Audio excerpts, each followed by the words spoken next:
cosplay videos. I could spend days dressing up. After all, I could afford it. My mom ran a successful business and gave me everything I wanted. She didn't spoil me, though. On the contrary, Mom often scolded me because of my poor academic performance and tried to get me to help around the house. Jill, have you cleaned your room? That's so boring. Oh, honey, someday you'll have to grow up. I was sure that day wouldn't come anytime soon. So I enjoyed my childhood and didn't worry about the future. I knew that thanks to my mother's business, I wouldn't need for anything. But one day, life taught me a cruel lesson.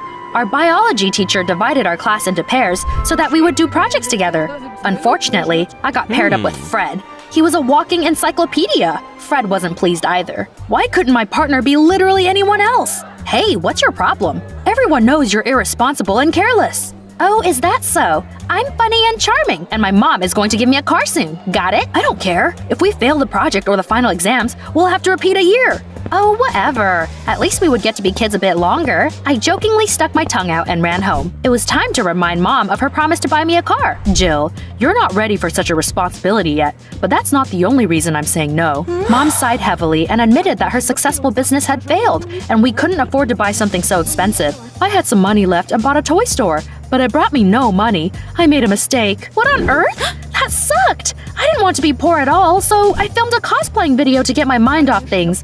All of a sudden, my mom ran into my room, beaming. I know how to save my business! Everyone had been talking about the movie Barbie lately, so she decided to turn her toy store into a themed boutique and only sell dolls. All I need is a flashy advertising campaign. She looked at me, and I could see the moment she got an idea. Jill, you like cosplay, don't you? Would you like to dress up as Barbie? She suggested I stand in the shop window dressed like a doll to attract customers. It was so cringy. Of course, I said no at first, but Mom's words changed my mind. Honey, either you help me or we'll be left with nothing. I won't be able to afford a car then. Okay, I get it. The next day, Mom dressed me up like Barbie and we came to the store. She had built a small house with pink plastic furniture in the window. I sat there and had a tea party with toys while passerbys looked at me. Soon, I caught the attention of a rich lady and her son. Choose whatever you want, sweetie, but hurry up. Mommy's running late for a meeting. The little rascal started running around the store and throwing Barbies off the shelves. I don't like these dolls. They're stupid. While my mom watched in horror as that brat destroyed her store, I noticed Fred among the passerbys. Damn it! He noticed me too and walked into the store. Had luck turned its back on me? Jill Collins, why are you sitting here instead of working on our project? Sod off, Fred. I'm working. My classmate grumbled that we would fail because of me. I needed him to leave before he scared away all the customers. I got it. I made a duck face and came up to Fred. If you don't leave, I'll kiss you. No! You're the girl of my nightmares! Stay away from me! He ran away and I laughed out loud. The spoiled kid noticed it and pointed at me. This doll is funny. I like it. Buy this one. What? Was he kidding? The kid's mom tried to explain to him that I was a real person and not a toy, but Hugh suddenly started to roll around the floor, crying and banging his fist. Buy it! Buy it! Buy it! Geez, he was loud. The rich lady must have grown tired of his temper tantrum too. Her name was Mrs. Goldie. She nervously came up to us and offered us a deal. The woman wanted me to babysit her son and live with them dressed like Barbie for a while. She offered me very good money for it. Please say yes. He was driving me crazy. I was over the moon. Hanging out in a mansion dressed like a doll was hardly a hardship. I could even buy a car with the money I earned. Mom hesitated at first, but I managed to talk her into it. Mom, I'll give you part of the money to promote the store. That convinced her. Mom gave me her permission, and the next day, I moved into the mansion. OMG! I didn't know where to look. They had a swimming pool with water slides, a home cinema, and a popcorn machine there. My inner child was squealing. However, Mrs. Goldie was not at home. A maid met me and said that she was rarely around. Then she led me to Hugh's room and warned me that the child was a handful. He is spoiled, arrogant, and can't do anything by himself. I don't envy you. I didn't doubt I could handle a toddler, so I waved her words away and confidently stepped into his room.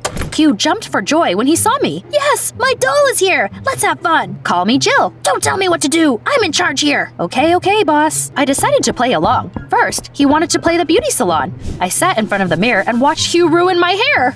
My eyes started twitching. This hairstyle is all the rage now. It's the hornet's nest. How beautiful.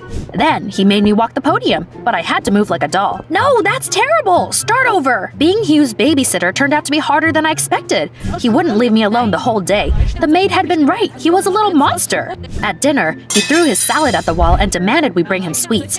I was starving, but Hugh wouldn't let me touch the food. You're a doll! Toys don't eat, silly! I was running out of patience. When he demanded I sit by his bedside all night and not turn off the light, it was the last straw for me. If you leave, I'll be mad. Okay, I'll stay. I wasn't going to obey that spoiled brat. As soon as he fell asleep, I turned off the light and trudged to my room, exhausted. In the corridor, I ran into that maid and other staff. They said they were fed up with Hugh. You're doing well though, Jill. Thanks. I fell on the bed and was about to fall asleep when I heard the boy start crying in his room. I immediately ran there. What happened? You left me! I was so scared! That's when I realized Hugh was afraid of the dark and no one was there to calm him down. After all, his mom was never around and the staff disliked him. For some reason, I felt very sorry for Hugh. I hugged him and promised that I would always be there for him. Promise? I swear on, peanut butter. That was the beginning of a beautiful friendship. Hugh and I had a lot of fun together. For example, we rode scooters through the mansion, knocking the staff off their feet. Watch out! What are you doing? You'll ruin the carpet. It costs a fortune. Jill, I'm hungry. Let's go to the kitchen. Racy there. We scared the cook, and he dropped a pot of food. Laughing, we took some ice cream and kept having fun. Hugh and I played bowling using expensive Chinese vases instead of pins. We also shot at the laundry with paintball guns. It drove the staff up the wall. When Mrs. Goldie finally came home, they complained to her. However, the woman only waved them off warily. As long as Hugh's happy and doesn't bother me at work, they can trash the whole mansion for all I care. You are testing our patience. We're going to quit if this keeps up. Dear, stop getting on my nerves. That's not what I pay you for. Soon, Mrs. Goldie left again. By that point, the staff was furious with Hugh and me. We weren't worried and kept having fun. I slept in a sleeping bag in Hugh's room so that he would not be afraid of the dark. Trust me, Hugh, the monsters aren't real. Jill, no one has ever taken care of me like you. I love you like an older sister. And I love you like a little brother. One day, I went home to see my mom. Her business was flourishing thanks to the money I earned, and I was very proud of myself. Sweetie, I can't buy you a car yet, but don't you think it's time for you to come home? You should go back to school and think about your future. I told her I would babysit Hugh a bit more to earn enough money for the car and headed back to the mansion. As I was walking through the park, I saw Fred. Of course, that nerd was reading a textbook. Jill Collins, where the hell have you been? Am I supposed to do everything by myself? Oh, Fred, how are you? Don't answer, I don't care. See ya. He caught up to me and started to lecture me. Leave me alone. Why would I study when I'm already making good money? I can't stop you, Jill, but you'll never grow up if you keep this up. See you. He left, disappointed. For some reason, his words made me feel terrible. My mood was ruined. When I came to the mansion, I was surprised to all the staff leaving with suitcases. It turned out that they were so fed up with our antics, they all quit. Wait, who's gonna cook and clean for us? Not our problem anymore. Feeling quite lost, I called Mrs. Goldie and told her everything. The woman was in another country and calmly asked me to take care of her son in the mansion until she hired new staff. Okay, I've got this. I got down to business, but soon realized I didn't know how to do anything. For instance, I almost destroyed the kitchen when I tried to make lunch. Instead of spaghetti with cheese, I got a fragrant pile of embers. While Hugh ran out of clean clothes, I went down to the laundry room and tried to start the washing machine. Except, I didn't know how to do that or how much detergent to use. In the end, I used the whole package. As you might have guessed, we had a foam party that evening. I soon realized that Mom and Fred were right. I was just as helpless as Hugh. I needed to grow up and become more responsible.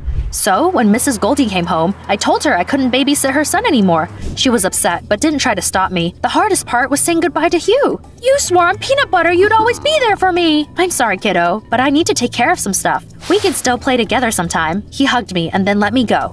I moved back home. At school, I apologized to Fred for being childish. He forgave me surprisingly easily and even offered to tutor me. I don't know what changed, but I like the new you. Me too. Soon, I got my grades up. Mom was ecstatic. Everything was going great until Hugh suddenly came over. He looked absolutely miserable. What are you doing here? I miss you. Mom doesn't care about me. I want to live with you. I froze in shock. He walked in and smugly put a pile of jewelry on the table. I stole this from my mom so he won't have to worry about money. That was going too far. I told him he had to go back home and called Mrs. Goldie. Hi, this is Jill.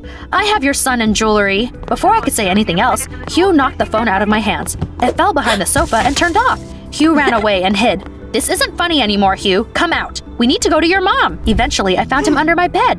I firmly grabbed him by the arm and dragged him outside. Imagine my surprise when the police surrounded us. Jill Collins, you're coming to the station with us. I had no words. They accused me of stealing Mrs. Goldie's jewelry and luring Hugh to my place. The woman had apparently thought I was blackmailing her and reported me to the police. Wow, that was the worst day ever! I was detained and Hugh was taken home. Soon, Mrs. Goldie came to the station and asked the officers to let us talk in private. I tried to explain that I hadn't stole anything from her and it was all a big misunderstanding. Her reaction surprised me. I know, Jill. I've already checked the surveillance footage and seen that Hugh was the one who took the jewelry. Then, she admitted that she didn't know how to handle her son and offered me a deal. How about this, Jill? You'll come back and keep babysitting Hugh. In return, I'll get you out of here and won't destroy your mom's business. The nerve of her! How dare she! Unfortunately, I had no choice but to agree. As promised, Mrs. Goldie did not press charges. The cops let me go. I told my mom about everything that happened and moved back to the mansion. Don't worry, Mom, I'll deal with it. I'm not a helpless kid anymore. For a while, I lived with the Goldies and looked after Hugh. The boy was happy and didn't understand why I wasn't. Things couldn't go on like that. I came up with a brilliant plan and asked Fred and Mom for help. Once they agreed, I went for a walk in the park with Hugh. My mom and friend were already there. Fred pretended to be a helpless kid who could neither tie his shoelaces nor pull up his pants without his mom's help. Buy me ice cream! You're already a big boy and can do it yourself. I can't! I'm too afraid to sleep without a nightlight, let alone this. I pointed at Fred. Look, Hugh, this is your future. You are going to become just like him if you don't try to be more independent. He's almost a grown-up, but he can't do anything by himself. Hugh didn't say anything, but I could see that my words left an impression. We came back to the mansion, and a miracle happened. Hugh stopped acting up and demanding sweets instead of healthy food. He cleaned his room and brushed his teeth before going to bed without being reminded. His mother was astonished and asked me what happened to him. I don't want to be treated like a little kid. I'm going to be a real man. Thanks to Jill, I'm not afraid of the dark anymore. He went to bed and his mother came up to me. I don't know how to thank you. Hugh has changed so much thanks to you. You don't need to thank me. Just spend more time with your son. He needs you, not more toys. Mrs. Goldie apologized for forcing me to work for them again. She paid me and let me leave. I came home feeling quite proud of myself. After all, I dealt with my problems without any help. Fred and I got high marks for our project. Now, I help my mom in the store after school and have fun on the weekends. Hugh is doing great as well. Even though I've matured a bit, I realize that I'm not ready to drive a car yet. Cycling to school with Fred is much more fun anyway. Jill Collins, what's taking